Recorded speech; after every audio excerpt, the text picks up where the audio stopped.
Hello, everybody. Hello. Hi, Erik. Erik says hi to you. Hi, Mom. I love you. I love you He says hi too. to everybody who's watching. All right, now, as promised, we're going to talk about other forms of consciousness. Let me start with the first question. What is the difference between animal, plant, and human consciousness, Erik? We'll just start with the living. He puts his hands together and then he goes, nada. Well, Ding. are they all self-aware, like us? Yes. All right, well, what about objects like inanimate objects, like rocks, that have never been animate?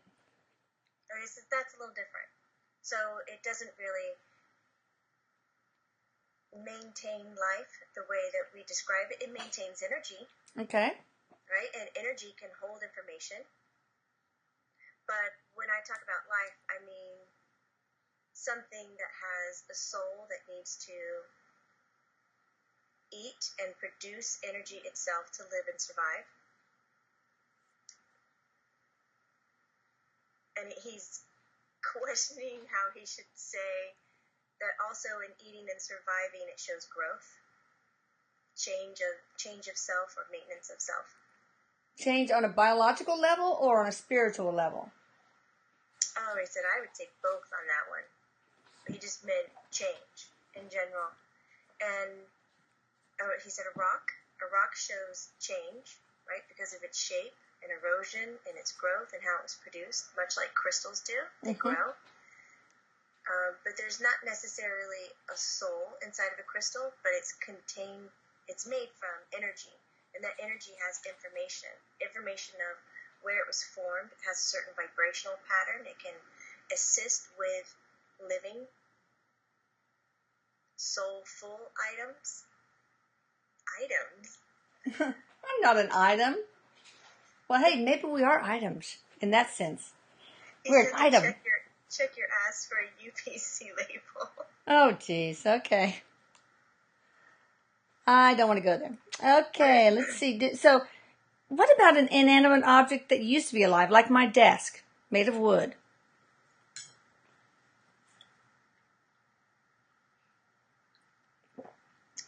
He's taking a moment to grieve over the death of the wood that was used to create your desk. Oh, I feel so guilty now. He puts his hand over his heart and he puts his head down. Oh. Let's just take a moment to... But he said it's true. It was once living, but now it's not. So it had a process of death where the life force that was in the wood no longer is in that wood. It's still within the roots or reincarnated back into the hole and then coming into earth in different ways. So that wood is now considered inanimate because it no longer contains the life force, but it still has the energy from energy memory, energy experience, energy knowledge from its entire life that it had in the woods or in somebody's backyard, wherever they snatched it. So you could, you got to change the words if you don't mean it. He says you could go deep into meditation. And then he says, when I mean deep, I mean high. And I was like, yeah, you can't do that. That's confusing. Above, when he says the use of meditation, he means like above your awake state. Kind of you rise above it. He holds his hand like, here's your everyday awake state. You're doing your routines, your work. And when you meditate, you actually relax enough. You feel like you're going deep or broad, but really you're rising above it and getting broad. Because you can go to this space and connect to the energy that's in your desk and pull information from that energy that's in the desk. Interesting. He's like, how's that for being crazy? That makes me feel crazy if I'm doing that and patting my desk and, oh, I love you. I feel the memories of you being yanked out of the rainforest. No, I'm kidding. It didn't come from there. All right, what about atoms and electrons and other particles? Do they even have a consciousness? They're energy, so I guess they do. They do. But he said, imagine some consciousness is like a storage. unit. You know, and you got a key to it, and you know that every time you go to that spot and you unlock that, it's going to be that energy that you put in there, right? It's not seeking to be better or exchange information or to travel, to morph, any of that. Some consciousness is like gasoline. It's powered to be, you could say, faster, that it's reaching out at once more from other people, he's saying, or other experiences. It doesn't have to be just directed to people. For me, I know maybe because I'm not listening to the words, I'm just trying to repeat, but the pictures that he sends make more sense. Remember he talked about two different kinds of consciousness energy, like the one that when we're human, what we're doing now that's kind of inside a box. That's kind of like this box that he was just talking about. There's like a key to it. And so that, you know, wherever you go in this box, it's going to be that kind of energy. But then when you step out of that box, it's a different kind of consciousness. It has different properties to it. Though, overall, it is still about collecting or reaching for more knowledge, more experience. Interesting. That makes sense. Now, so how did we talked about this before, microtubules. Now, for the audience, I'll say that microtubules are very important in the cell to maintain its structure and also to help with cell division. And Erik, you talked about how it plays a part in consciousness, like how the soul is tethered to the body through these. Can you talk to me about that, and also how they release themselves, if that's true, release themselves during the process of transition? It's like spring-loaded, he says. He says, really, if you look at the tubes, you'll see that it's kind of made of rings of matter, almost like it's spring-loaded. He's showing me, I don't know what they're called, those little pop things. You pull them and the... Oh, for New Year's Eve, that sort of thing? Yeah. Like okay, yeah. Stuff. Uh-huh. He says that's how it looks like when the soul is separating from the physical body, when the physical body is dying. Like when the soul was leaving your poor piece of wood that made your desk, Mom. Oh, God. All these little popper things are going off. And separating from the physical matter and going into an energetic state. He said it's like watching... How do you describe that? It's like watching something go from one dimension to another. Figure that one out. We'll let the audience do that. Figure that one out, everyone. It's too early for me. All right, let's talk about dreams then. First of all, are you finished with that? Ding. Okay, let's talk about dreams. What are dreams?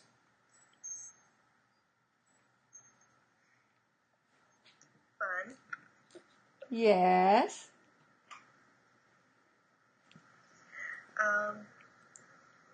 He's talking about personal dreams, and I'm trying to get him on track and just talk about dreams in general, what they do for people. Sleep dreams. And then you can do daydreams later. Excuse me.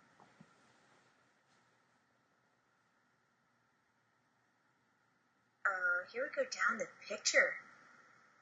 There's something about him giving images today. I know, I noticed that. Something he shows me when a person sleeps, think of sleep as a form of meditation. It's a form of repair.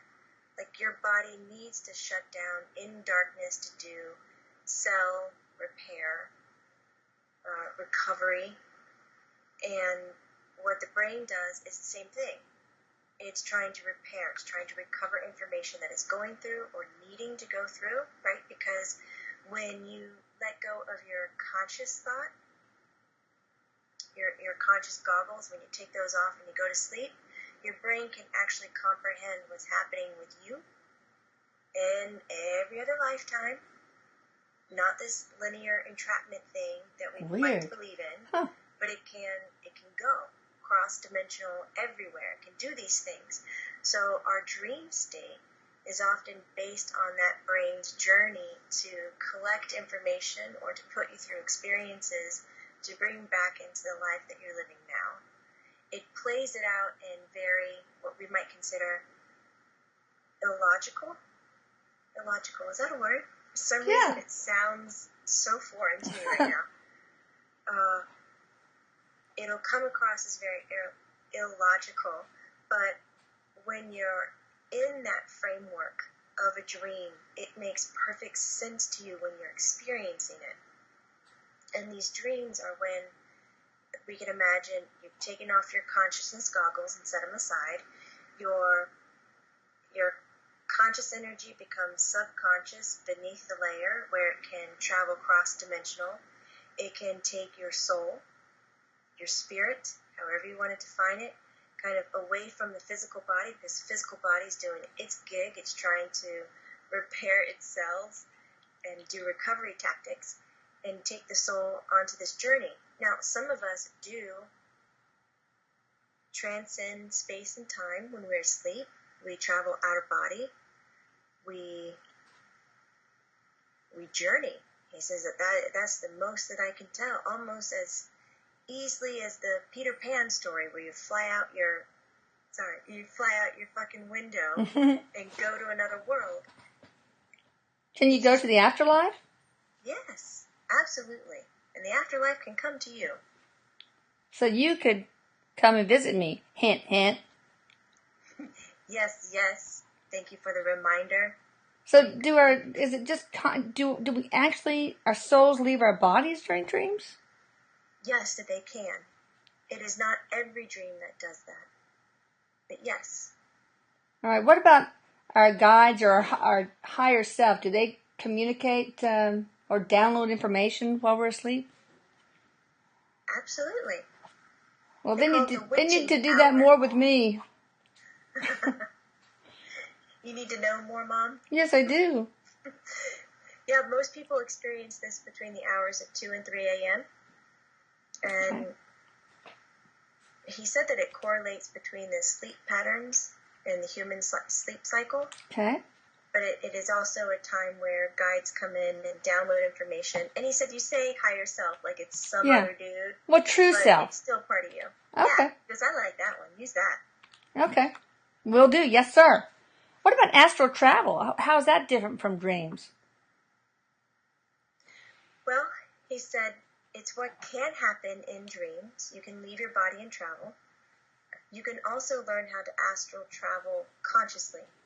So you can set up a day and a time and practice it and achieve that yourself. Or known as outer body experience, or OBE. Is that the same thing as astral travel? Yeah, you're out of your body. All right, so astral travel is more of a you're making a conscious effort to leave your body? Is that what you're saying? No. They're both the same. And both of them can happen when you're in a sleep state. Okay. Or you can train yourself to achieve it when you're in a wake state. All right. Well, tell me what a lucid dream is. What? What a lucid dream is. He said, what an Elisa dream is. He goes, Oh, that was a private. Hello. No, I dream about things like unloading the dishwasher, so let's not bore the audience. A lucid dream is when you're able to reach your subconscious and kind of... That is a strange image, Erik. You are hysterical.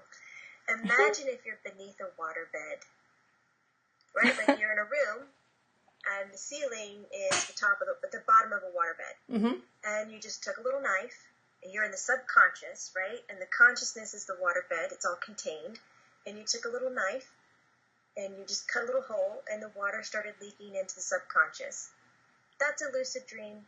You're in the subconscious, but your conscious is bleeding into it, so you can actually take control over what's happening in the dream state and say, well, now I want to fly. Now I want to see my grandfather who passed away 10 years ago. Now I want to do this. Now I want to resolve that, and bring all of that information right into the consciousness because you were able to control it. All right, that's interesting. Well, sometimes spirits, our loved ones, come to us in lucid dreams. Then that's on their side. They're the ones that initiate this. How do you do that? He's teasing and says, lots of drugs. He said, but seriously, it's not that we can initiate things, but the human has to